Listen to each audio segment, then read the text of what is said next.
ಕೈಲಾಸ ಮಹಾದ್ವಾರ ಶ್ರೀ ನೀಲಗಿರಿ ಸಾಲಿಮಠ ದೀಪೋತ್ಸವ ಕಾರ್ಯಕ್ರಮವನ್ನು ಮಹಾಶಿವರಾತ್ರಿಯಂದು ದಿನಾಂಕ 26/2/2025 ಬುಧವಾರ ಹಮ್ಮಿಕೊಳ್ಳಲಾಗಿದೆ. ನಮಸ್ಕಾರ, ಮೇಘ ವಾರ್ತೆಗಳಿಗೆ ಸ್ವಾಗತ. ಮುಖ್ಯಾಂಶಗಳು: ನಗರದಲ್ಲಿ ಹೊಸ ಉದ್ಯೋಗ ಸೃಷ್ಟಿ ಅವಕಾಶಗಳ ಕುರಿತು 3 ದಿನಗಳಲ್ಲಿ ಮಾಹಿತಿ ನೀಡಲು ಮಹಾನಗರ ಪಾಲಿಕೆ ಆಯುಕ್ತ ಜುಬಿನ್ ಮೊಹಪತ್ರ ಸೂಚನೆ. ಮಾರ್ಚ್ 1ರಂದು ಭಾರತೀಯ ಕುಟುಂಬ ಯೋಜನಾ ಸಂಘದ ನೂತನ ಕಟ್ಟಡ ಉದ್ಘಾಟನೆ. ಡಾಕ್ಟರ್ ವಿ.ಎ. ಮಾಲಿಪಾಟೀಲ್. ಮಾನವಿಯಲ್ಲಿ ಹಕ್ಕಿಗಳ ಸಾವು, ಹಕ್ಕಿ ಜ್ವರ ಶಂಕೆ, ರಕ್ತ ಮಾದರಿ ಪ್ರಯೋಗಾಲಯಕ್ಕೆ ರವಾನೆ. ಯರಿಗೇರಾದಲ್ಲಿ ತೊಗರಿ ಕೇಂದ್ರ ಖರೀದಿ ಪ್ರಾರಂಭ. ನಗರದ ಸರ್ದಾರ್ ವಲ್ಲಭಾಯಿ ಪಟೇಲ್ ವೃತ್ತದ ಹತ್ತಿರವಿರುವ ನೀಲಗಿರಿ ಸಾಲಿಮಠದಲ್ಲಿ ದೀಪೋತ್ಸವ ಕಾರ್ಯಕ್ರಮ. ಈಗ ವಾರ್ತೆಗಳ ವಿವರ.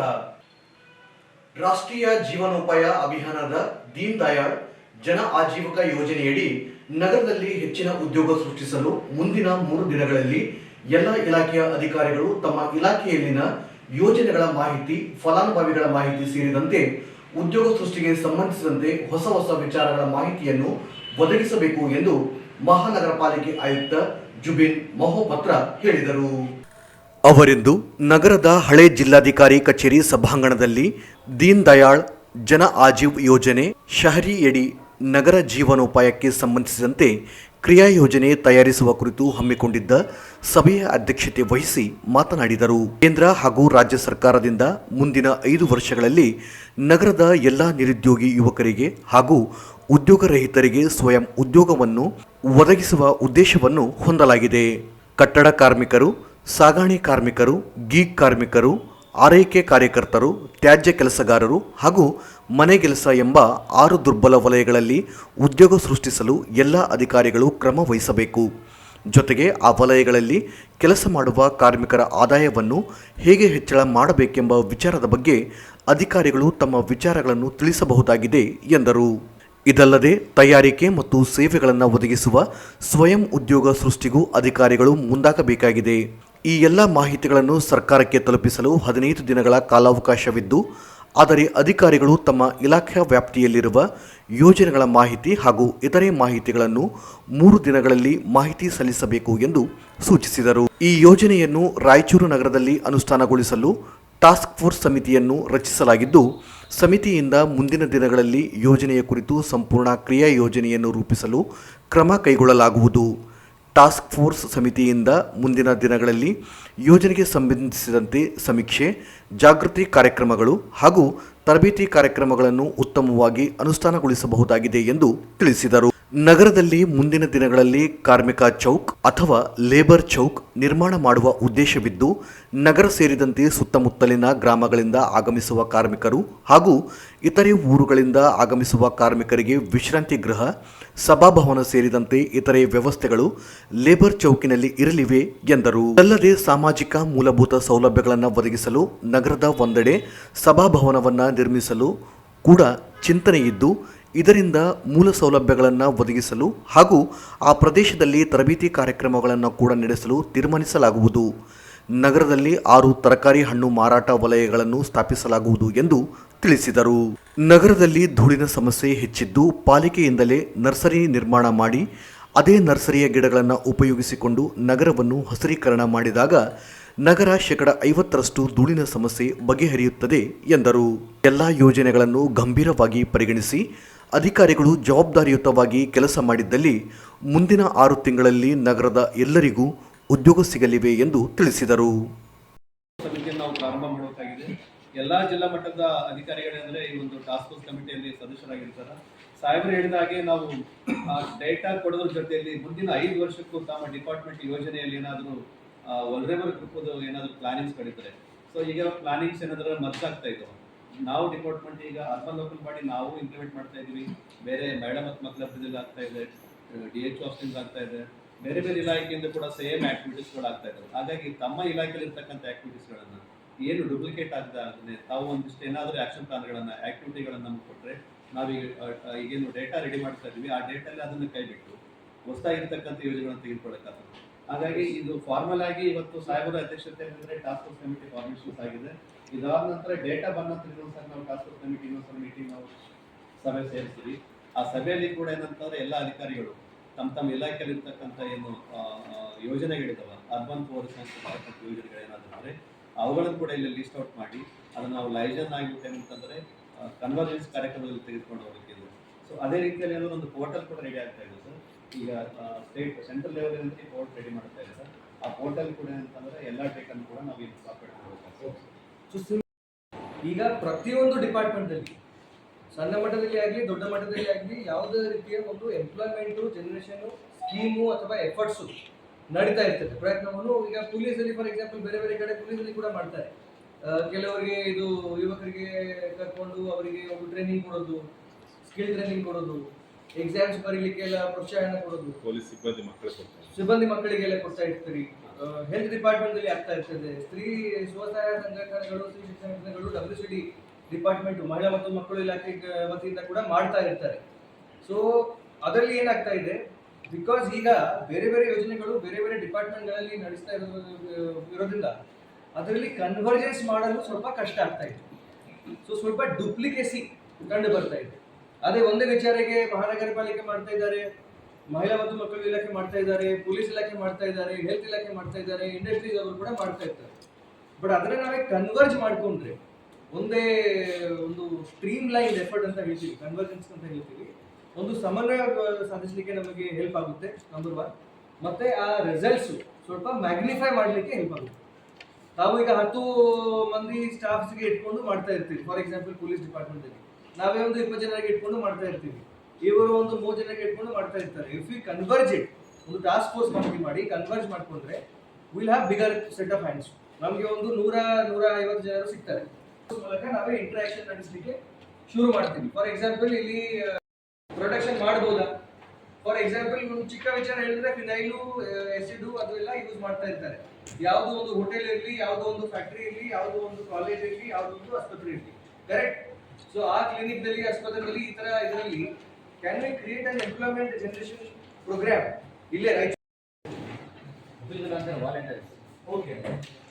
One word of introduction can have. ಸ್ವಲ್ಪ ಇದನ್ನ ಮುಗಿಸ್ಕೊಂಡು ಮಾಡಿ ಸ್ಟಾರ್ಟಿಂಗ್ ಅಲ್ಲಿ ಮಾಡಬೇಕು. ಈ ಸಂದರ್ಭದಲ್ಲಿ ಜಿಲ್ಲಾ ಕೌಶಲ್ಯಾಭಿವೃದ್ಧಿ ಇಲಾಖೆಯ ಅಧಿಕಾರಿ doctor JU Huded, DYSP Satyanarayana Rao, ಮಹಾನಗರ ಪಾಲಿಕೆ ಸಮುದಾಯ ಸಂಘಟನಾ ಅಧಿಕಾರಿ ಕೃಷ್ಣ ಕಟ್ಟಿಮನಿ, ಪಾಲಿಕೆ ಅಧಿಕಾರಿ ಸುರೇಶ್, DHO ಡಾಕ್ಟರ್ ಸುರೇಂದ್ರ ಬಾಬು, ಕೈಗಾರಿಕೆ ಇಲಾಖೆಯ ಜಂಟಿ ನಿರ್ದೇಶಕ ಬಸವರಾಜ್ ಎಕ್ಕಂಚಿ, CPI ನಾಗರಾಜ್ ಮೇಕಾ, ಆಹಾರ ಇಲಾಖೆ ಉಪನಿರ್ದೇಶಕ ಕೃಷ್ಣ ಶಾವಂತಗಿರ, ಜಿಲ್ಲಾ ಕಾರ್ಮಿಕ ಅಧಿಕಾರಿ ಆರತಿ, ಮಹಿಳಾ ಮತ್ತು ಮಕ್ಕಳ ಅಭಿವೃದ್ಧಿ ಇಲಾಖೆಯ ಉಪನಿರ್ದೇಶಕ Naveen Kumar, DDPI KD Badiger, lead bank ವ್ಯವಸ್ಥಾಪಕ ತಿರುಮಲೇಶ್, ಉದ್ಯಮಿಗಳಾದ ಕಮಲ್ ಕುಮಾರ್ ಜೈನ್, ಜಂಬಣ್ಣ ಎಕ್ಲಾಸ್ಪುರ್, ಕೋಟೆ ಅಧ್ಯಯನ ಸಮಿತಿ ಕಾರ್ಯದರ್ಶಿ ಹಫೀಜುಲ್ಲಾ ಸೇರಿದಂತೆ ವಿವಿಧ ಇಲಾಖೆಯ ಅಧಿಕಾರಿಗಳು ಉಪಸ್ಥಿತರಿದ್ದರು. ಭಾರತೀಯ ಕುಟುಂಬ ಯೋಜನಾ ಸಂಘದ 51ನೇ ವರ್ಷಕ್ಕೆ ಪಾದಾರ್ಪಣೆ, ಸುವರ್ಣ ಮಹೋತ್ಸವ ಹಾಗೂ ನೂತನ ಕಟ್ಟಡ ಉದ್ಘಾಟನೆಯನ್ನು ಮಾರ್ಚ್ 1ರಂದು ಹಮ್ಮಿಕೊಂಡಿದೆ ಎಂದು ಭಾರತೀಯ ಕುಟುಂಬ ಯೋಜನಾ ಸಂಘದ ಅಧ್ಯಕ್ಷ ಡಾಕ್ಟರ್ VA ಮಾಲಿ ಪಾಟೀಲ್ ಹೇಳಿದರು. ಅವರಿಂದು ಮಾಧ್ಯಮಗೋಷ್ಠಿಯಲ್ಲಿ ಮಾತನಾಡಿ, ಭಾರತೀಯ ಕುಟುಂಬ ಯೋಜನೆ ಸಂಘವು 1949ರಲ್ಲಿ ಸ್ಥಾಪನೆಯಾಗಿದ್ದು ಇಂದಿಗೆ 50 ವರ್ಷ ಪೂರೈಸಿದೆ. ಈ ಹಿನ್ನೆಲೆಯಲ್ಲಿ ಸುವರ್ಣ ಮಹೋತ್ಸವ ಹಾಗೂ ನೂತನ ಕಟ್ಟಡ ಉದ್ಘಾಟನೆ ಕಾರ್ಯಕ್ರಮವನ್ನು ನಗರದ ರಾಂಪುರ್ ರಸ್ತೆಯಲ್ಲಿರುವ ಮಹಾಲಕ್ಷ್ಮಿ ಬಡಾವಣೆಯಲ್ಲಿರುವ ನೂತನ ಕಟ್ಟಡದಲ್ಲಿ ಹಮ್ಮಿಕೊಂಡಿದೆ ಎಂದರು. ಭಾರತೀಯ ಕುಟುಂಬ ಯೋಜನೆ ಸಂಘವು 13 ದೇಶಗಳಲ್ಲಿ ಕಾರ್ಯನಿರ್ವಹಿಸುತ್ತಿದೆ. ಕೇಂದ್ರ ಕಚೇರಿ ಲಂಡನ್ನಲ್ಲಿದೆ. ಕರ್ನಾಟಕದಲ್ಲಿ 10 ಶಾಖೆಗಳಿದ್ದು ದೇಶದಲ್ಲಿ ಒಟ್ಟು 42 ಶಾಖೆಗಳಿವೆ. ರಾಯಚೂರಿನಲ್ಲಿ 1973ರಲ್ಲಿ ಪ್ರಾರಂಭಿಸಲಾಯಿತು. FPAI ಸಂಘವು ರಾಯಚೂರಿನ 9 ಸ್ಲಂಗಳು ಹಾಗೂ 25 ಗ್ರಾಮಗಳಲ್ಲಿ ಕೆಲಸ ಮಾಡುತ್ತಿದೆ. ಸಂಘವು ಅಗತ್ಯಕ್ಕೆ ಅನುಗುಣವಾಗಿ ಕೆಲಸ ಮಾಡುತ್ತಿದೆ. ಆರೋಗ್ಯವಂತ ಸದೃಢ ಸಮಾಜ ನಿರ್ಮಿಸುವಲ್ಲಿ ಸೇವೆ ಸಲ್ಲಿಸುತ್ತಿದೆ ಎಂದರು. 1960ರಲ್ಲಿ ಜನಸಂಖ್ಯೆ ಕುರಿತು ಜನರಲ್ಲಿ ಅರಿವು ಮೂಡಿಸುವ ಆದ್ಯತೆಯಾಗಿತ್ತು. 1970ರಲ್ಲಿ ಲೈಂಗಿಕ ಶಿಕ್ಷಣ ಒದಗಿಸುವುದು, 1980ರಲ್ಲಿ ಮಹಿಳೆಯರ ಸಬಲೀಕರಣ, 1990ರಲ್ಲಿ ಲೈಂಗಿಕ ಸೋಂಕುಗಳು ಹಾಗೂ HIV ಕುರಿತು ಅರಿವು ಮೂಡಿಸುತ್ತಿದೆ. ಪ್ರಸ್ತುತ ಲೈಂಗಿಕ ಸಂತಾನೋತ್ಪತ್ತಿಯ ಆರೋಗ್ಯ ಮತ್ತು ಹಕ್ಕುಗಳ ಕುರಿತು ಮಾಹಿತಿ ಒದಗಿಸುವ ಕೆಲಸ ಮಾಡುತ್ತಿದೆ ಎಂದು ತಿಳಿಸಿದರು. ಮಹಿಳೆಯರಲ್ಲಿ ಗರ್ಭಕೊರಳಿನ ಕ್ಯಾನ್ಸರ್ ಕುರಿತು ಮಹಿಳೆಯರಿಗೆ ಅರಿವು ಮೂಡಿಸಿ ಜಾಗೃತಿ ಕಾರ್ಯಕ್ರಮಗಳನ್ನು ಕೈಗೊಳ್ಳಲು ಕೆಲಸ ಮಾಡುತ್ತಿದೆ ಹಾಗೂ ಸಂತಾನಹರಣ ಶಸ್ತ್ರಚಿಕಿತ್ಸೆಯನ್ನು ಸೋಮವಾರ, ಬುಧವಾರ ಮತ್ತು ಶುಕ್ರವಾರ ನಡೆಸಲಾಗುತ್ತದೆ. ಸಂಘದ ಕಾರ್ಯಚಟುವಟಿಕೆಗಳನ್ನು ವಿಸ್ತರಿಸಿದ್ದು, ನೂತನ ಕಟ್ಟಡದಲ್ಲಿ ಶಸ್ತ್ರಚಿಕಿತ್ಸೆ, ತಪಾಸಣೆ, ಒಳರೋಗಿಗಳ ವ್ಯವಸ್ಥೆ ಕಲ್ಪಿಸಿದೆ. ವಾರಕ್ಕೆ 2 ಬಾರಿ ಮಕ್ಕಳ ತಜ್ಞರು ಮತ್ತು ಪ್ರಸೂತಿ ಸ್ತ್ರೀರೋಗ ತಜ್ಞರಿಂದ ತಪಾಸಣೆ ನಡೆಸುತ್ತಿದ್ದು, ವೈದ್ಯರು ತಮ್ಮ ಅಮೂಲ್ಯ ಸೇವೆಯನ್ನು ಸಂಘಕ್ಕೆ ಸಲ್ಲಿಸಲಿ, ಅದಕ್ಕಾಗಿ ಮುಂದೆ ಬರಬೇಕಾಗಿದೆ ಎಂದು ವಿನಂತಿಸಿದರು. ನೂತನ ಕಟ್ಟಡ ಉದ್ಘಾಟನೆ ಹಾಗೂ ಸುವರ್ಣ ಮಹೋತ್ಸವದಲ್ಲಿ ಆರಂಭದಲ್ಲಿ ಅಧ್ಯಕ್ಷರಾಗಿದ್ದ ಬಿ ರಾಮಾಚಾರ, ಕಾರ್ಯದರ್ಶಿ ಎಂಎನ್ ಕೃಷ್ಣಮೂರ್ತಿ, ನರಸಣ್ಣ ಮಾಸ್ಟರ್, ನರಸಿಂಹಮೂರ್ತಿ ಅವರಿಗೆ ಸನ್ಮಾನ ಹಾಗೂ ಉಪಾಧ್ಯಕ್ಷರಾಗಿದ್ದ ರವಿಕುಮಾರ್, ವಿಜಯಲಕ್ಷ್ಮಿ, ಈರಮ್ಮ, ಅಜಿಜಾ ಸುಲ್ತಾನ, ಸುಧಾಕರ್ ಹಾಗೂ ಕಾರ್ಯದರ್ಶಿಗಳಾಗಿದ್ದ ಎಸ್.ಎ. ಮಾಲಿ ಪಾಟೀಲ್, ಡಾಕ್ಟರ್ ಸಿ.ಎನ್. ಕುಲಕರ್ಣಿ, ಮುರಳೀಧರ್ ಕುಲಕರ್ಣಿ, ಆಯಿಷಾ ಖಾನುಂ ಸೇರಿ ಹಲವರಿಗೆ ಸನ್ಮಾನಿಸಲಾಗುತ್ತದೆ ಎಂದರು. ಕಾರ್ಯಕ್ರಮದ ಉದ್ಘಾಟನೆಯನ್ನು ಸಣ್ಣ ನೀರಾವರಿ, ವಿಜ್ಞಾನ ಹಾಗೂ ತಂತ್ರಜ್ಞಾನ ಸಚಿವ ಎನ್.ಎಸ್. ಬೋಸರಾಜು ಹಾಗೂ ರಾಷ್ಟ್ರೀಯ ಅಧ್ಯಕ್ಷೆಯಾದ ಡಾಕ್ಟರ್ ರತ್ನಮಾಲಾ ಅವರು ನೆರವೇರಿಸಲಿದ್ದಾರೆ ಎಂದರು. ಮುಖ್ಯ ಅತಿಥಿಗಳಾಗಿ ಸಂಸದ ಕುಮಾರ್ ನಾಯಕ್, ಶಾಸಕ ಶಿವರಾಜ್ ಪಾಟೀಲ್, ಗ್ರಾಮೀಣ ಶಾಸಕ ದದ್ದಲ್ ಬಸನಗೌಡ, ವಿಧಾನ ಪರಿಷತ್ ಸದಸ್ಯ ಎ ವಸಂತಕುಮಾರ್, ಪಾಲಿಕೆ ಅಧ್ಯಕ್ಷೆ ನರಸಮ್ಮ ಮಾಡಗಿರಿ, ಜಿಲ್ಲಾಧಿಕಾರಿ ನಿತೀಶ್ ಕೆ, ಮಹಾನಗರ ಪಾಲಿಕೆ ಆಯುಕ್ತ ಜುಬಿನ್ ಮೋಹಪತ್ರ ಅವರು ಆಗಮಿಸಲಿದ್ದಾರೆ ಎಂದು ತಿಳಿಸಿದರು.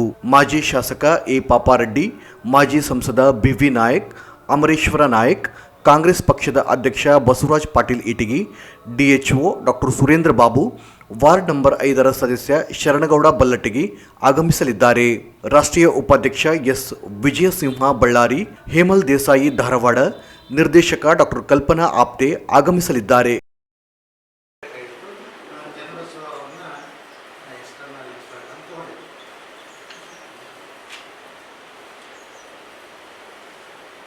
ನಮ್ಮ ಚಟುವಟಿಕೆಯ ಒಂದು ಕ್ಷೇತ್ರ ಏನಂದರೆ ರಾಯಚೂರಿನ 9 ಕೊಳಚೆ ಪ್ರದೇಶಗಳು ಸ್ಲಮ್ ಏನಾದ ರಾಯಚೂರಿನಲ್ಲಿ ಮತ್ತು ಸುತ್ತಲಿನ 25 ಹಳ್ಳಿಗಳಲ್ಲಿ ನಮ್ಮ ಕಾರ್ಯಚಟುವಟಿಕೆ ನಡೀತದೆ. ನಮ್ಮ ಕಾರ್ಯಕ್ರಮ ಏನಂದರೆ ಬಡ ಮಹಿಳೆಯರು ಮತ್ತು ಮಕ್ಕಳಿಗಾಗಿ ಲೈಂಗಿಕ ಮತ್ತು ಈ ಸಂತಾನೋತ್ಪತ್ತಿಯ ಆರೋಗ್ಯದ ಬಗ್ಗೆ ಮಾಹಿತಿ ಕೊಡೋದು, ಸಲಹೆ ಕೊಡೋದು ಮತ್ತು ಫ್ಯಾಮಿಲಿ ಪ್ಲ್ಯಾನಿಂಗ್ ಇದ್ರ ಬಗ್ಗೆ ಪರ್ಮನೆಂಟ್ ಮೆಥಡ್ ಇರ್ಬೋದು, ಟೆಂಪರರಿ ಮೆಥಡ್ ಇರ್ಬೋದು, ಅದರ ಬಗ್ಗೆ ಮಾಹಿತಿ ನೀಡೋದು. ಮತ್ತು ನಾವು ಮೇನ್ ಕಾರ್ಯಕ್ರಮ ಅಂದರೆ SRHR ಅಂತ ಹೇಳ್ತೀವಿ, sexual reproductive health and rights. ಆ ಹೆಣ್ಣು ಮಕ್ಕಳ ರೈಟ್ಸ್ ಏನು ಈ ವಿಷಯದಲ್ಲಿ, ಸಂತಾನೋತ್ಪತ್ತಿಯಲ್ಲಿ ಏನು ರೈಟ್ಸು, ಲೈಂಗಿಕದಲ್ಲಿ ಏನು ರೈಟ್ಸು, ಅವರ ರೈಟ್ಸು ಅಪ್ಲೈಡ್ ಮಾಡೋದಕ್ಕೋಸ್ಕರ ನಾವು ಅವರಿಗೆ ಸಲಹೆಯನ್ನು ತಿಳುವಳಿಕೆಯನ್ನು ಕೊಡ್ತೀವಿ. ಅದರ ಜೊತೆಗೆ HIV AIDS ಬಗ್ಗೆ ಮಾಹಿತಿ ಕೊಡ್ತೀವಿ, ಸ್ಕ್ರೀನಿಂಗ್ ಮಾಡ್ತೀವಿ ಮತ್ತು comprehensive sexual education for the adults and youths, ಹದಿಹರೆಯದ ಮತ್ತು ಯುವಕರಿಗೆ ಈ ಕಾಂಪ್ರಹೆನ್ಸಿವ್ ಸೆಕ್ಷುವಲ್ ಎಜುಕೇಷನ್ ಏನಿದೆ ಅದನ್ನು ಕೊಡ್ತೇವೆ. ಇದು ಔಟ್ರೀಚ್ ಸೆಷನ್ಸ್. ಈಗ ಅದಲ್ಲದೆ ಕೆಲವು ವಿಶಿಷ್ಟ ಸಂದರ್ಭಗಳಲ್ಲಿ ನಾವು ಏನು ಮಾಡಿದ್ರು, ಫಾರ್ ಎಕ್ಸಾಂಪಲ್ ಮೊನ್ನೆ ಕೋವಿಡ್ನಲ್ಲಿ ನಾವು ಈ ನ್ಯೂಟ್ರಿಷಿಯಸ್ ಫುಡ್ ಪ್ಯಾಕೆಟ್ಸನ್ನು ಡಿಸ್ಟ್ರಿಬ್ಯೂಟ್ ಮಾಡಿದ್ವಿ. ಅದರ ಜೊತೆಗೆ ಈ ಒಂದು ಮಾಸ್ಕ್ ಪ್ಲಸ್ ಸ್ಯಾನಿಟೈಸರ್ಸ್ ಇದೆಲ್ಲ ಸಪ್ಲೈ ಮಾಡಿದ್ವಿ ಥ್ರೂ DC ಅಂತ. ನಾವು ಎಲ್ಲ ಚಟುವಟಿಕೆಗಳು ಸರ್ಕಾರದ ಎಲ್ಲ ಈ ಸಂದರ್ಭದಲ್ಲಿ ಆಯಿಷಾ ಖಾನುಂ, ಚನ್ನಮಲ್ಲಿಕಾರ್ಜುನ, ಡಾಕ್ಟರ್ ಶರಣಬಸವ, ಬಸವರಾಜ್, ಡಾಕ್ಟರ್ ರಾಜೇಶ್ವರಿ ನೇಸರ್ಗಿ, ಚೆನ್ನಬಸವ, ವಿಜಯ್ ಕುಮಾರ್ ಉಪಸ್ಥಿತರಿದ್ದರು. ಜಿಲ್ಲೆಯ ಮಾನ್ವಿ ತಾಲೂಕಿನಲ್ಲಿ ಪಕ್ಷಿಗಳು ನಿಗೂಢವಾಗಿ ಸಾವನ್ನಪ್ಪಿದ್ದು, ತೆಲಂಗಾಣ ಮತ್ತು ಮಹಾರಾಷ್ಟ್ರದಲ್ಲಿ ಕಾಣಿಸಿಕೊಂಡ ಹಕ್ಕಿ ಜ್ವರ ಹರಡಿರುವ ಶಂಕೆ ವ್ಯಕ್ತವಾಗಿದೆ. ಜಿಲ್ಲೆಯಲ್ಲಿ ಬರ್ಡ್ ಫ್ಲೂ ಹರಡುತ್ತಿರುವ ಆತಂಕ ಸೃಷ್ಟಿಯಾಗಿದ್ದು, ಮಾನ್ವಿ ತಾಲೂಕಿನಲ್ಲಿ ಪ್ರತಿದಿನ ಪಾರಿವಾಳ, ಕೊಕ್ಕರೆ, ಕಾಗೆ, ಕಿಂಗ್ಫಿಷರ್, ಸುವರ್ಣ ಪಕ್ಷಿ ಸೇರಿ ವಿವಿಧ ಪ್ರಭೇದದ ಪಕ್ಷಿಗಳು ಸಾವನ್ನಪ್ಪುತ್ತಿದೆ. ಕಾರಣ ಗೊತ್ತಾಗದೆ ಹೋಗಿದೆ. ಮಕ್ಸೂದ್ ಅಲಿ ಎಂಬುವವರ ತೋಟದಲ್ಲಿ ಪ್ರತಿದಿನ 8 ರಿಂದ 10 ಪಕ್ಷಿಗಳು ಸಾವನ್ನಪ್ಪುತ್ತಿವೆ. ಕಳೆದ 4-5 ದಿನಗಳಿಂದ ಮಾನ್ವಿ ಪಟ್ಟಣ, ರಬಣಕಲ್ ಸೇರಿ ಹಲವೆಡೆ ಪಕ್ಷಿಗಳು ಮರದ ಮೇಲಿನಿಂದ ಏಕಾಏಕಿ ಕೆಳಗೆ ಬಿದ್ದು ಸಾಯುತ್ತಿವೆ. ಪಕ್ಷಿಗಳ ಸಾವಿಗೆ ಕಾರಣ ತಿಳಿಯದೇ ಇರುವುದರಿಂದ ಸ್ಥಳೀಯರಲ್ಲಿ ಹಕ್ಕಿ ಜ್ವರದ ಆತಂಕ ಶುರುವಾಗಿದೆ. ಸ್ಥಳಕ್ಕೆ ಭೇಟಿ ನೀಡಿ ಪರಿಶೀಲನೆ ಮಾಡಿದ ಪಶು ವೈದ್ಯಾಧಿಕಾರಿಗಳು ಮರದಿಂದ ಬಿದ್ದ ಪಕ್ಷಿಗಳಿಗೆ ಇಂಜೆಕ್ಷನ್ ನೀಡಿ ರಕ್ಷಣೆ ಮಾಡಿದ್ದಾರೆ.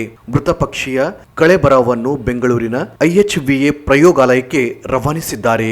ಈ ವೇಳೆ ಮಾತನಾಡಿದ ಮಾನ್ವಿ ತಾಲೂಕು ಪಶು ವೈದ್ಯ ಅಧಿಕಾರಿ ಬಸವರಾಜ್ ಹಿರೇಮಠ ಅವರು, ಪಕ್ಷಿಗಳ ಸಾವಿಗೆ ಬೇರೆ ಬೇರೆ ಕಾರಣಗಳು ಇರುತ್ತವೆ. ಈಗಲೇ ಏನನ್ನೂ ಹೇಳಲು ಆಗಲ್ಲ. ಪ್ರಯೋಗಾಲಯದ ವರದಿ ಬಂದ ನಂತರ ಕಾರಣ ತಿಳಿಯಲಿದೆ ಎಂದು ಹೇಳಿದ್ದಾರೆ. ಆದರೆ ತೆಲಂಗಾಣ, ಆಂಧ್ರಪ್ರದೇಶ, ಮಹಾರಾಷ್ಟ್ರ ರಾಜ್ಯದಲ್ಲಿ ಹಕ್ಕಿ ಜ್ವರ ಹಿನ್ನೆಲೆಯಲ್ಲಿ ಕೋಳಿ ಸಾಗಾಣಿಕೆ ನಿರ್ಬಂಧಿಸಲಾಗಿದೆ.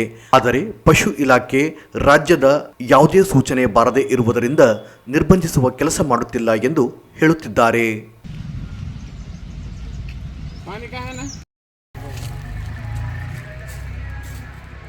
ಇದೈತೋಣ ಅಲ್ಲಿ ಯಾವುದು ಅದು ಜಿಪ್ ಲೈನ್ ಕವರ್ ಐತೋ ಅಂದ್ರೆ ಭಾಷೆ ಕೊಡಲ್ಲ.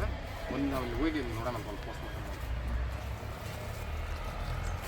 ಮಾಡಿ ಹಾರ್ಡ್ ಆಗಿಲ್ಲ ನೋಡಿರಿ. ಹಾರ್ಡ್ ಆಗಿಲ್ಲ, ಈಗ ಲೇಟ್ ಆಗಿದೆ. ಈಗ ಎಷ್ಟೊತ್ತು ಕಾರ್ ಮುಟ್ಟಿದೆ ಎಸ್. ಇನ್ನೊಂದು ಅಲ್ಲಿ ಇನ್ನೂ ಬದುಕಿದೆ ಸರ್, ಅದು ಬದುಕಿದೆ ಸರ್, ಅದೊಂದು ನೋಡಬೇಕು.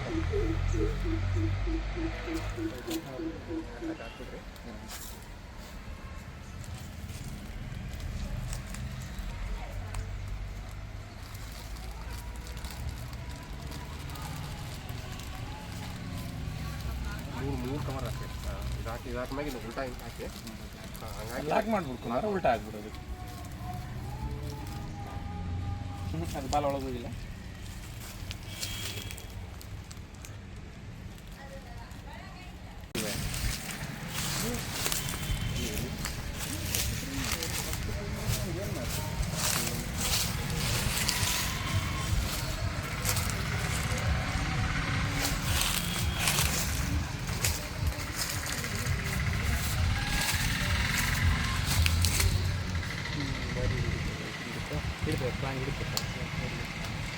ಖಾಲಿ ಇಂಥ ಅದು ಇಲ್ಲ ಬಿಟ್ಬಿಡೋದು, ಸ್ವಲ್ಪ ಬಿಟ್ಬಿಡ್ತದೆ.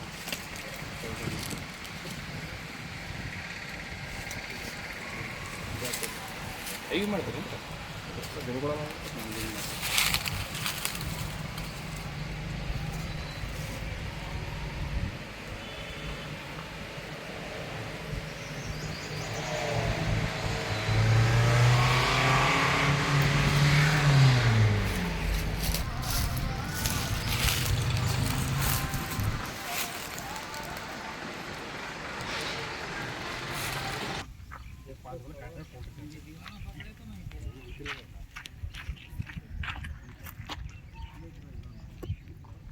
ಈಗ ಜಾಹೀರಾತುಗಳು.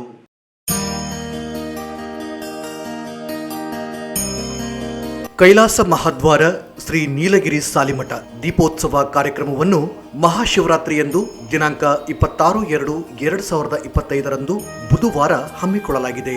ಪೂಜ್ಯ ಶ್ರೀ ಶ್ರೀ ಸುಗುರಯ್ಯ ಮಹಾಸ್ವಾಮಿಗಳ ದಿವ್ಯ ಸಾನ್ನಿಧ್ಯದಲ್ಲಿ ಮಹಾಪೂಜೆ ಸಾಯಂಕಾಲ 6:12 ದೀಪೋತ್ಸವ ಮತ್ತು ಶಿವನಾಮ ಸ್ಮರಣೆ ಜರುಗುವುದು. ಈ ಕಾರ್ಯಕ್ರಮಕ್ಕೆ ಆಗಮಿಸಿ ಶ್ರೀಮಠದ ಕೃಪೆಗೆ ಪಾತ್ರರಾಗಬೇಕು ಎಂದು ರಾಯಚೂರಿನ ಶ್ರೀ ನೀಲಗಿರಿ ಸಾಲಿಮಠದ ಪೀಠಾಧಿಪತಿಗಳಾದ ಪೂಜ್ಯ ಶ್ರೀ ಶ್ರೀ ಸುಗುರಯ್ಯ ಮಹಾಸ್ವಾಮಿಗಳು ಹಾಗೂ ಶ್ರೀ ನೀಲಗಿರಿ ಸಾಲಿಮಠ ಹಾಗೂ ಪ್ರಚಾರ ಸೇವಾ ಸಮಿತಿ ರಾಯಚೂರು, ಕಲಬುರಗಿ ಮತ್ತು ತೆಲಂಗಾಣ ರಾಜ್ಯದ ಭಕ್ತ ಸಮೂಹ ಹಾಗೂ ಸಕಲ ಸದ್ಭಕ್ತ ಮಂಡಳಿ ಕೋರಿದ್ದಾರೆ.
ಮೇಘಾ ವಾರ್ತೆಗಳಿಗೆ ಸ್ವಾಗತ.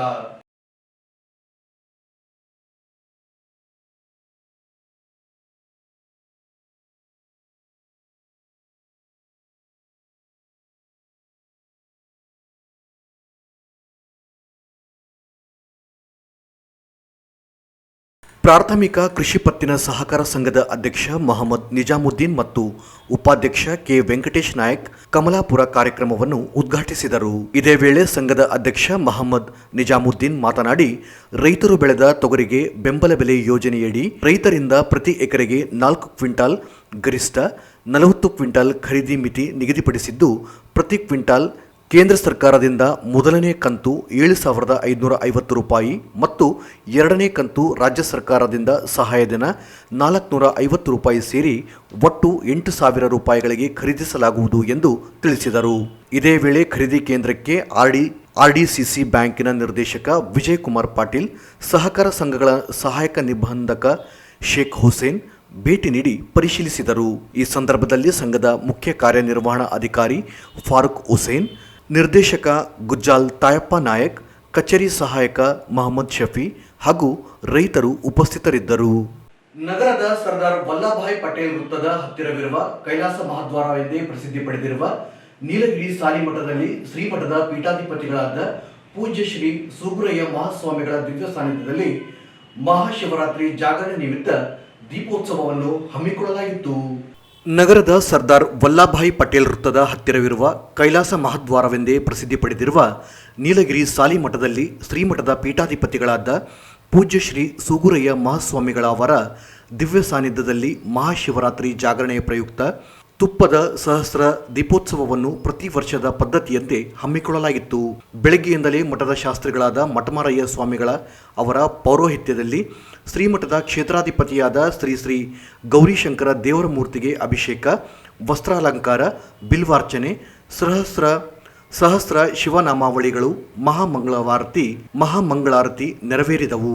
ಪೀಠದ ಅಧ್ಯಕ್ಷರಾದ ಪೂಜ್ಯ ಶ್ರೀ ಸೂಗುರಯ್ಯ ಮಹಾಸ್ವಾಮಿಗಳು ವಿಶೇಷವಾಗಿ ಕರಿವರ್ಣದ ವಸ್ತ್ರಗಳನ್ನು ಧರಿಸಿ ಆಗಮಿಸಿ ಅವರು ಶ್ರೀ ಗೌರಿಶಂಕರ ದೇವರಿಗೆ ಮಹಾಮಂಗಳಾರತಿ ಸಲ್ಲಿಸಿ ಶ್ರೀಪೀಠದ ಸಿಂಹಾಸನ ದಂಡಕವನ್ನು ತಮ್ಮ ಮಸ್ತಕಕ್ಕೆ ಇಟ್ಟುಕೊಂಡು ಲೋಕಕ್ಕೆ ಕಲ್ಯಾಣವಾಗಲಿ, ದೇಶ ಮತ್ತು ನಾಡನ್ನು ಸುಭಿಕ್ಷೆಯಿಂದ ಇಟ್ಟಿರು, ನಾಡಿನ ಸರ್ವ ಜನತೆಗೆ ಸುಖ, ಶಾಂತಿ, ಆರೋಗ್ಯ, ನೆಮ್ಮದಿ ಹಾಗೂ ಐಶ್ವರ್ಯವನ್ನು ನೀಡಿ ಸರ್ವರಿಗೂ ಕಲ್ಯಾಣವನ್ನು ಉಂಟು ಮಾಡು ಎಂದು ಭಗವಂತನಲ್ಲಿ ಹರಕೆ ಮಾಡಿಕೊಂಡು ಸರ್ವರ ಬಾಳಿನಲ್ಲಿಯೂ ಬದುಕು ಬಂಗಾರವಾಗಲಿ ಎಂದು ತುಪ್ಪದ ದೀಪವನ್ನು ಪ್ರಜ್ವಲಿಸುವ ಮೂಲಕ ಸಹಸ್ರ ದೀಪೋತ್ಸವಕ್ಕೆ ಚಾಲನೆ ನೀಡಿದರು.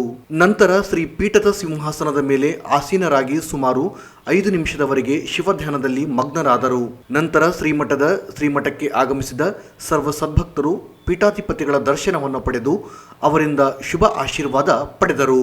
ಶ್ರೀಮಠಕ್ಕೆ ಸೇವೆ ಸಲ್ಲಿಸಿದ ಮುಖ್ಯ ಅತಿಥಿಗಳಾಗಿ ಸನ್ಮಾನಿಸಿ ಗೌರವಿಸಿ ಆಶೀರ್ವದಿಸಿದರು. ನಂತರ ಧರ್ಮ ಸಂದೇಶ ನೀಡಿದ ಶ್ರೀಗಳು, ಮಹಾಶಿವರಾತ್ರಿ ಜಾಗರಣೆಯು ಇದು ಬರೀ ಶಿವನ ರಾತ್ರಿಯಾಗಬಾರದು, ಧರ್ಮ ಜಾಗೃತಿಯ ರಾತ್ರಿಯಾಗಬೇಕು. ಸರ್ವರು ಸಹಿತ ತಮ್ಮ ಧರ್ಮ ಸಂಪ್ರದಾಯಗಳನ್ನು ಆಚರಿಸಿ ಸದಾ ಶಿವಧ್ಯಾನದಲ್ಲಿ ಮಗ್ನರಾಗುವರಲ್ಲಿ ನಮ್ಮ ಜನ್ಮ ಸಾರ್ಥಕ ಮಾಡಿಕೊಳ್ಳಬೇಕಾಗಿದೆ ಎಂದು ನುಡಿಯುತ್ತಾ ಶಿವರಾತ್ರಿಯಂದು ಶ್ರೀಮಠಕ್ಕೆ ಆಗಮಿಸಿದ ಆಶೀರ್ವಾದ ಪಡೆದ ಸರ್ವರಿಗೂ ಆ ಭಗವಂತ ಆಶೀರ್ವಾದ ಸದಾ ಇರಲಿ ಎಂದು ನುಡಿದರು. ಇದೇ ಸಂದರ್ಭದಲ್ಲಿ ಮಾಧ್ಯಮದವರನ್ನು ಸನ್ಮಾನಿಸಿ ಗೌರವಿಸಿದರು. ಮಾತನಾಡಿದ ಶ್ರೀಮಠದ ಕಾರ್ಯದರ್ಶಿಗಳಾದ ಬಸವಪ್ರಭು ಸ್ವಾಮಿಯವರು, ನೀಲಗಿರಿ ಸಾಲಿಮಠದ ಇತಿಹಾಸ ಪುರಾತನ ಕಾಲದಿಂದಲೂ ನಡೆದುಕೊಂಡು ಸಂಪ್ರದಾಯವಾಗಿದೆ. ಈ ಮಠವು ಸರ್ವಧರ್ಮಗಳ ಶಾಂತಿಯ ತೋಟವಾಗಿದೆ. ನಿತ್ಯವೂ ಶ್ರೀಗಳು ಸರ್ವ ಸದ್ಭಕ್ತರಿಗೆ ತಮ್ಮ ಜೀವನವನ್ನೇ ತ್ಯಾಗ ಮಾಡಿದ ಮಹಾತ್ಯಾಗಿಗಳಾಗಿದ್ದಾರೆ.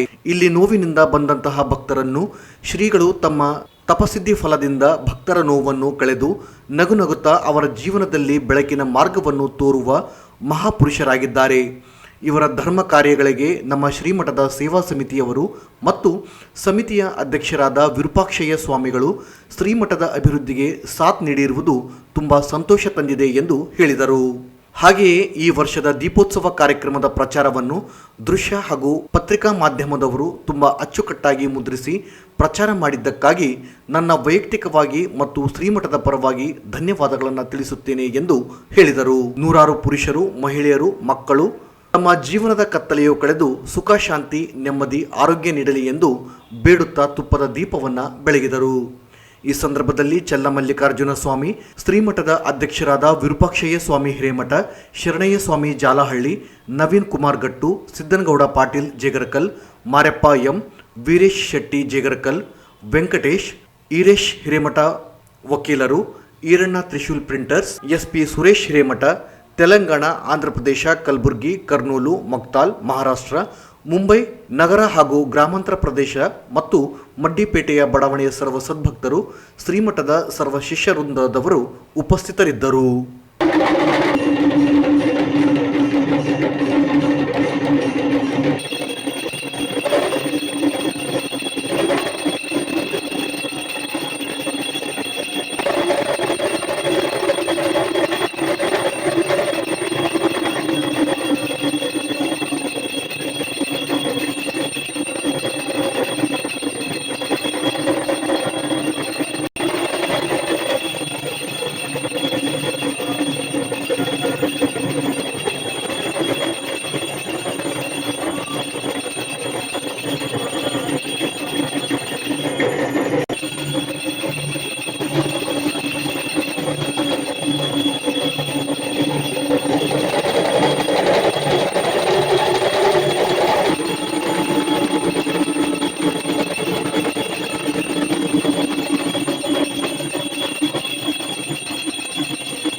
ಕೊನೆಯಲ್ಲಿ ಮತ್ತೊಮ್ಮೆ ಮುಖ್ಯಾಂಶಗಳು.